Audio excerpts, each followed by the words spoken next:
নমস্কার বন্ধুরা, আপনাদেরকে অনেক অনেক স্বাগত বিউটি রান্নাঘরে। আমি কিন্তু আজকে একটি খুব সুন্দর রেসিপি করব। সেটি হচ্ছে উনুন ধরিয়ে আমি রান্না করব না, করব হচ্ছে এই যে কুল। এই কুল মাখা করব। কুলের সিজন, তো একটু কুল মাখা খেতে ইচ্ছেই করে সবারই।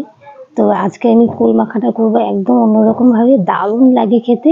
আপনারা অবশ্যই ভিডিওটি প্রথম থেকে শেষ পর্যন্ত দেখবেন, ভীষণই ভালো লাগবে। তাহলে চলুন শুরু করে দিই। সবার প্রথমে যেটা করব, যে কুলের মধ্যে ছোট ছোট ডাঁটি থাকে, ডাঁটিগুলোকে ফেলে দেব। ফেলে জল দিয়ে ভালো করে ধুয়ে নেব।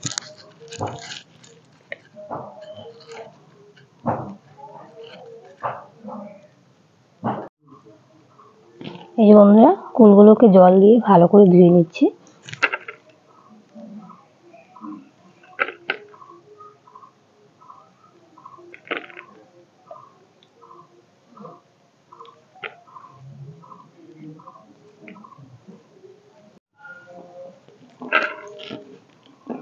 আবারও ধুয়ে নিচ্ছি।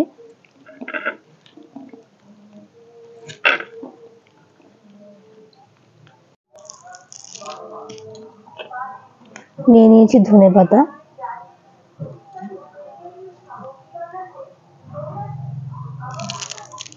ধনেপাতাগুলো জল দিয়ে ভালো করে ধুয়ে নিতে হবে।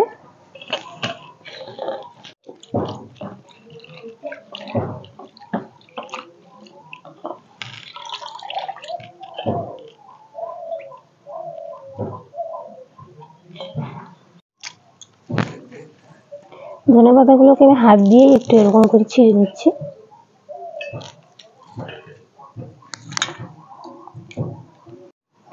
এবারে যেটা করব সেটা হচ্ছে ধনেপাতা আর কাঁচা লঙ্কা একসাথে সুন্দর করে বেটে নেব।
বাটা হয়ে গেল, তুলে নেব।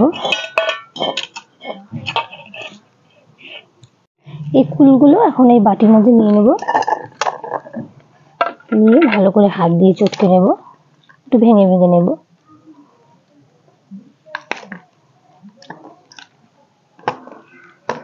পাকা কুল তো তাই হাত দিয়েই চটকে হয়ে যাচ্ছে, কিন্তু কাঁচা কুল থাকলে আমি একটা অন্যভাবে করতাম। কিন্তু এই পাকা কুলের মাখাটা বেশি ভালো লাগে, দারুণ লাগে। যারা বেশি টক খেতে পছন্দ করেন তারা কাঁচাটাই খাবেন, কাঁচা কুল মেখে খাবেন। আর যারা খুব বেশি টক খেতে ভালোবাসেন না, তারা এরকম পাকা পাকা কুল এনে মাখা খাবেন, দারুণ লাগে।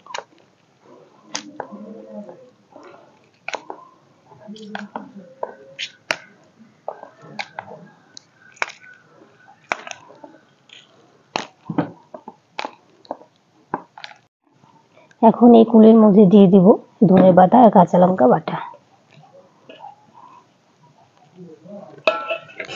আর দিয়ে দিব এখানে আছে পরিমাণ মতো লবণ আর অল্প চিনি। সবকিছু একসাথে সুন্দর করে মেখে নেব। দেখেই নিশ্চয়ই লোভ লাগছে, আমারও জিভে জল চলে এসছে, কিন্তু আমি তো এখনই খাবো। আপনারাও বাড়িতে তৈরি করে খান, আমি যেরকম করে করলাম ঠিক সেভাবে।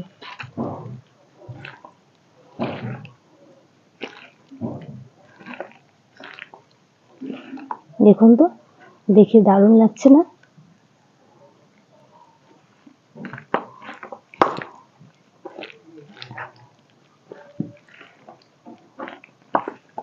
এই যে বন্ধুরা, হয়ে গেল আমাদের কুল মাখা।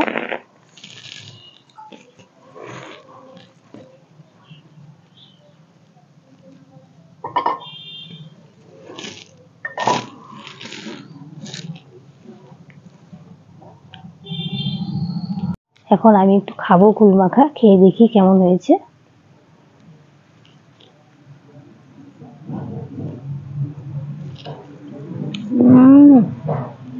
দারুণ। আপনারাও একবার বাড়িতে বানিয়ে খেয়ে দেখুন, দারুণ লাগে।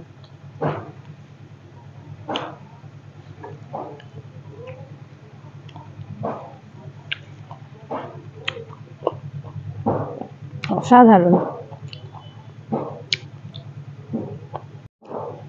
তাহলে বন্ধুরা, আজকের এই কুল মাখা রেসিপি যদি আপনাদের ভালো লাগে প্লিজ একটা লাইক করে দেবেন, কমেন্ট করে জানাবেন কেমন লাগলো। আত্মীয়-স্বজন, বন্ধু-বান্ধব সবার সাথে ভিডিওটি শেয়ার করে দিবেন। আর ইউটিউব আমার চ্যানেল নতুন হয়ে থাকলে প্লিজ সাবস্ক্রাইব করে পাশে থাকা বেল আইকনটা প্রেস করে আমার পাশে থাকবেন। তাহলে বন্ধুরা, আজকের মতো ভিডিওটি এই পর্যন্ত। দেখা হচ্ছে পরের দিন আর একটি নতুন সুন্দর রেসিপির সাথে। ততক্ষণ ভালো থাকবেন, সুস্থ থাকবেন। টাটা।